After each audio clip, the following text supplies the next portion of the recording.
আজকের ঘটনাটা শিলিগুড়ি মেডিকেল কলেজের মর্গের একজন দাদা আমাকে এই গল্পটা বলেছিলেন। দাদা রাতের বেলা মর্গের ডিউটি করতেন। সকালেই অন্য কাজ থাকায় রাতে একাই মর্গে থাকতেই হতো।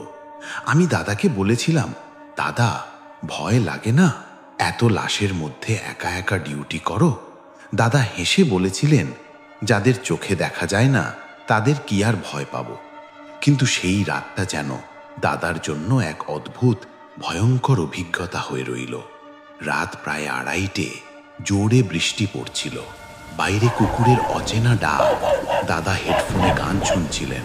হঠাৎ মনে হলো কে যেন ডাকছে, যেন কেউ বলতে চাইছে তার কথা।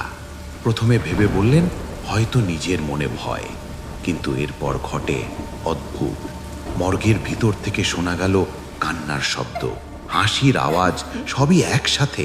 কখনো মনে হচ্ছিল কেউ দৌড়াচ্ছে চারপাশে। দাদা পায়ে হেঁটে ঘুরতে সাহস পাননি। এক কোণে চুপচাপ বসে মোবাইলে হনুমান চালিসা পড়তে পড়তে রাত পার করলেন। সারা রাত এইভাবে চলল, কান্না, হাসি, দৌড়, অদৃশ্য কোনো রকম উপস্থিতির ছায়া। সকাল হলে ডিউটি শেষ হলো। দাদাই সব কথা কারু কাছে বলেননি। এরপর আর কখনো মর্গের ডিউটি করেননি। আর হ্যাঁ, দাদা আর কখনো বলেননি, যাদের চোখে দেখিনি তাদের বিশ্বাস করব কি করে।